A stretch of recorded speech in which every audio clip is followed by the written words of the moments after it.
और पोलारिस जो पुराने समय से यात्रियों को डायरेक्शंस बताते आ रहा है, बहुत ही जल्द शायद फटने वाला है। 6 सितंबर 2023 को यूके के एक prominent research organisation the Royal Astronomical Society को एक रिसर्च पेपर सबमिट किया गया। उस पेपर का यह दावा था कि हमारा पोल स्टार पोलारिस यानी कि हमारा ध्रुव तारा शायद बहुत ही जल्द फटने वाला है। अब एक्चुअली में हमारा ध्रुव तारा एक तरह का सीफीएच स्टार यानी कि वो एक फ्रीक्वेंट इंटरवल पर रेडिएशन सबमिट करता है, लेकिन एक साधारण से सीफीएच स्टार के रेडिएशन एमिट करने का जो टाइम होता है वो काफी प्रेडिक्टेबल होता है एंड हेंस वो ग्राफ पर कुछ ऐसा दिखता है। Now what is strange, you know, same चीज जब एस्ट्रोनॉमर्स ने पोलारिस के केस में देखी तो उसका ग्राफ कुछ ऐसा बना, एकदम अनप्रेडिक्टेबल सा, यानी कि वो एक अनइवन तरीके से रेडिएशन सबमिट कर रहा है। अब ऐसा कब होता है आपको पता है? वेल, नासा ने लास्ट टाइम जब बीटलजूस में ऐसा सिमिलर फिनोमिनन देखा था तो उन्होंने सीधा ये कहकर कंक्लूड कर दिया था कि बीटलजूस किसी भी वक्त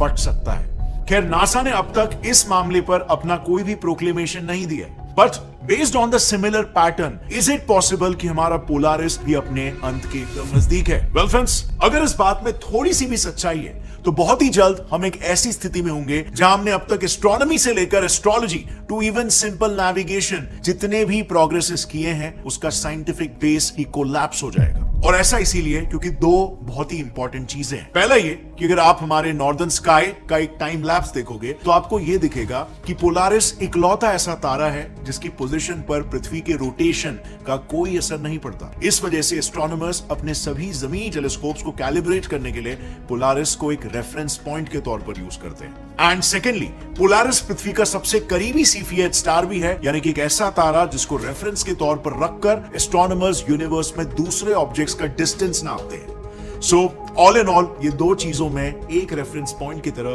काम करता है। एक तो हमारे इंस्ट्रूमेंट्स को कैलिब्रेट करने के लिए और दूसरा उन टेलीस्कोप्स ने कैप्चर किए प्लैनेट्स, स्टार्स और गैलेक्सीज का डिस्टेंस नापने के लिए। यानी कि फ्रेंड्स, जैसे कि मैंने पहले कहा, अगर पोलारिस नहीं रहा तो टेक्निकली हमारे सभी ग्राउंड बेस्ड टेलीस्कोप्स यूजलेस हो जाएंगे। एंड टू बी ऑनेस्ट, यही वजह है कि एस्ट्रोनॉमर्स भी पोलारिस के इस अजीबोगरीब रेडिएशन पैटर्न के पीछे के मीनिंग को ढूंढने में लग गए। एंड यू वोंट बिलीव उन्हें क्या मिला। उन्होंने ये डिस्कवर किया कि पोलारिस के इस बर्ताव के पीछे एक दूसरे तारे का हाथ है। तो देखो, साल 1911 से ही साइंटिस्टों को यह पता था कि पोलारिस एक सीफियाइड वेरिएबल है, यानी कि वो पीरियोडिकली डिम और फिर वापस से ब्राइट होता है। और इसीलिए साइंटिस्ट कई सालों से उसके इस डिम ब्राइट होने के पीरियड का एक रिकॉर्ड रख रहे थे। लेकिन रिसेंटली उन्होंने ये देखा कि अचानक से पोलारिस के डिम और ब्राइट होने का जो नेचर है वो प्रेडिक्टेबल से अनप्रेडिक्टेबल होने लगा। और इसीलिए जब उन्होंने दोबारा से इसे स्टडी करना शुरू किया तब उन्हें पता चला कि पोलारिस एक 3 स्टार सिस्टम है। Yes, you heard that right. और हम एक्चुअली में जिस स्टार को पोलारिस समझते हैं वो असल में पोलारिस ए और पोलारिस ए बी की एक जोड़ी है, जो कि हमें दूर से एज अ सिंगल स्टार दिखाई देती है। Interesting right? और फिर रही बात इस ट्रिपल स्टार सिस्टम के तीसरे स्टार की, तो उसका नाम है पोलारिस बी, जो हर 30 साल में पोलारिस ए और ए बी की जोड़ी के इर्द गिर्द एक लंबा चक्कर काटता है। अब जैसे कि मैंने पहले भी कहा, हमारा पोल स्टार एक सीफिएड वेरिएबल स्टार है जो अकॉर्डिंग टू एस्ट्रोनॉमर्स हर 4 दिन में डिम और ब्राइट यानी कि पल्सेट होता है। एंड सो उसके करंट स्ट्रेंज बिहेवियर को समझने के लिए एस्ट्रोनॉमर्स ने 1850 से अब तक उसके पल्सेशन पीरियड के डेटा को एक ग्राफ पर प्लॉट किया। सो यहां पर आप देख सकते हो 1850 में उसका पल्सेशन पीरियड 3.96 डेज से थोड़ा कम था, बट 1950 तक वो 3.97 डेज हो गया। यानी कि 1850 से हर साल उसका पल्सेशन पीरियड पिछले साल के मुकाबले थोड़ा बढ़ रहा था। और कुछ कैलकुलेशंस करने के बाद एस्ट्रोनॉमर्स को पता चला कि पोल स्टार का पल्सेशन पीरियड हर साल 4.5 सेकेंड्स से बढ़ रहा है। बट अब सवाल आता है, इसकी वजह क्या हो सकती है? वेल, जब एस्ट्रोनॉमर्स ने इस ग्राफ को थोड़ा और ध्यान से देखा तब उन्हें पता चला कि उनके ग्राफ में जो चेंज दिख रहा है वो मेनली हर 29.4 इयर्स यानी कि ऑलमोस्ट 30 साल में स्लाइटली फ्लक्चुएट हो रहा है। अब जरा एक सेकंड रुको और मुझे बताओ, हमारे पोल स्टार के साथ ऐसी कौन सी घटना घटती है जो हर 30 साल में रिपीट होती है? अगर आपको याद होगा तो मैंने आपको बताया था पोलारिस बी हर 30 साल में एक चक्कर कंप्लीट करके ए और बी के पास से गुजरता है। और इसीलिए इस पूरे सिस्टम को देखकर उन्होंने एक लॉजिकल कंक्लूजन निकाला कि जब पोलारिस बी पोल स्टार के पास से गुजरता है तो शायद उसकी ग्रेविटी पोलर स्टार के एटमॉस्फेयर को इन्फ्लुएंस करती है। एंड पॉसिबली इस इन्फ्लुएंस की वजह से समहाउ पोल स्टार का पल्सेशन पीरियड हर साल इंक्रीज हो रहा है। Interesting, right? So what, history solved? Well, आप ग्राफ में देख सकते हो ये जो पैटर्न है वो सिर्फ 1960 तक ही प्रॉपर्ली फॉलो हुआ। उसके बाद उसके पल्सेशन पीरियड में अचानक से एक डिप आया और फिर अगले 30 सालों तक वो फिर से अपने रेगुलर पैटर्न में ही राइज हुआ।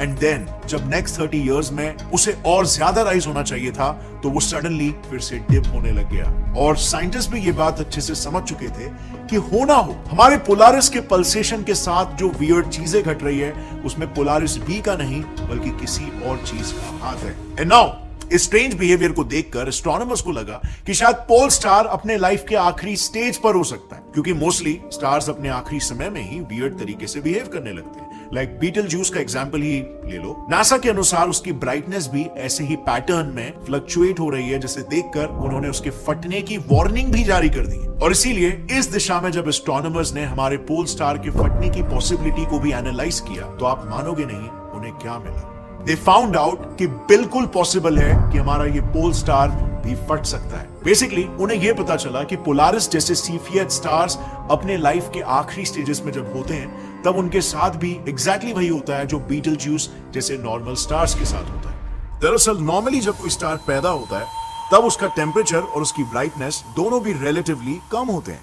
और इसीलिए अगर हम एक ब्राइटनेस वर्सेस टेम्परेचर का ग्राफ बनाएं तो न्यूबॉर्न स्टार्स उसमें यहां पर होंगे। अब जैसे जैसे एक न्यूबॉर्न स्टार अपनी लाइफ में आगे बढ़ता है वो न्यूक्लियर फ्यूजन की मदद से एनर्जी प्रोड्यूस करता है, जिससे उसका टेम्परेचर और उसकी ब्राइटनेस दोनों बढ़ते हैं। सो इस ग्राफ में वो यहां से यहां मेन सीक्वेंस फेज में चला जाता है। अब नॉर्मली कोई भी स्टार कई बिलियन सालों तक इस फेज में रहता है। देन उस स्टार के लाइफ में एक ऐसा पॉइंट आता है जब उसमें मौजूद सारा हाइड्रोजन खत्म हो जाता है और इसके बाद वो एकदम तेजी से बड़ा होने लगता है, जिससे उसकी ब्राइटनेस अचानक से बढ़ती है और अब वो एक रेड जायंट फेज में मूव हो चुका होता है। अब ये स्टार करीब 1 बिलियन सालों तक इसी फेज में रहेगा और उसके बाद एक बड़े धमाके में फट जाता है, जिससे उसकी बाहरी परत उड़ जाती है और पीछे रह जाता है सिर्फ एक dense core called white dwarf. अब ये व्हाइट ड्वार्फ डेंस होने की वजह से उसका टेम्परेचर ओरिजिनल स्टार से तो ज्यादा हो जाता है, लेकिन सिंस उसकी साइज अब छोटी है तो वो अब इतना ब्राइट नहीं दिखता, यानी कि अब वो इस ग्राफ पर यहाँ आ जाता है। और यही होती है एक सन जैसे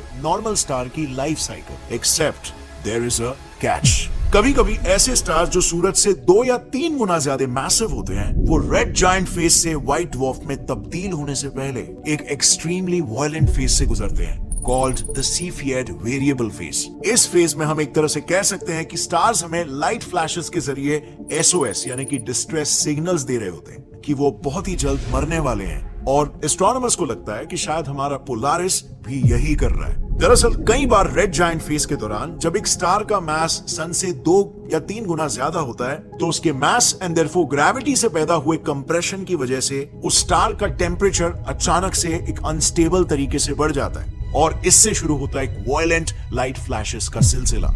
ऐसा इसीलिए क्योंकि नॉर्मली देखो हर स्टार में एक टग ऑफ वॉर चल रहा होता है जिसमें मास और ग्रेविटी चीजों को अंदर की ओर खींच रही होती है और इनके कंप्रेशन की वजह से जो न्यूक्लियर रिएक्शन शुरू होते हैं वो चीजों को अपनी एनर्जी की वजह से बाहर की ओर ढकेल रहे होते हैं। अब ऐसे में पोलारिस जैसे स्टार्स में होता क्या है कि हाइड्रोजन जब ऑलमोस्ट पूरी तरीके से हीलियम में तब्दील हो जाता है तब उसके सरफेस का हीलियम एक्सट्रीम टेम्परेचर की वजह से बहुत सारी हीट और लाइट एनर्जी को एब्जॉर्ब करके अपने दोनों इलेक्ट्रॉन्स बाहर फेंक देता है और हीलियम 2+ आयोन्स में तब्दील हो जाता है। अब इस एब्जॉर्प्शन का मतलब समझ रहे हो? बाहर से देखने पर हीलियम 2+ आयोन से भरा हुआ स्टार कंपैरेटिवली डिम दिखाई देगा, पर यह सिर्फ एक नजरिया है इस फिनोमेना को देखने का। इस डिमनेस को हम एक अलग नजरिए से भी देख सकते हैं। मुझे बताओ, जब कोई चीज डिम होती है तो उसकी एनर्जी एक ब्राइट ऑब्जेक्ट के कंपैरिजन में कम होती है या ज्यादा? ऑब्वियसली कम। तो बस यही होता है पोलारिस जैसे सीफियड स्टार्स में भी। दरअसल जब हीलियम 2+ आयोन्स बहुत ज्यादा एनर्जी एब्जॉर्ब कर लेते हैं तब वो बहुत ज्यादा इधर उधर मूव करने लगते हैं एंड बिकॉज ऑफ दिस ऐसे स्टार्स में उनके गैसेस को बाहर ढकेलने वाला फोर्स अंदर खींचने वाली ग्रेविटी से स्ट्रॉन्ग हो जाता है और नतीजन ऐसे स्टार्स साइज में एक्सपैंड होने लगते हैं।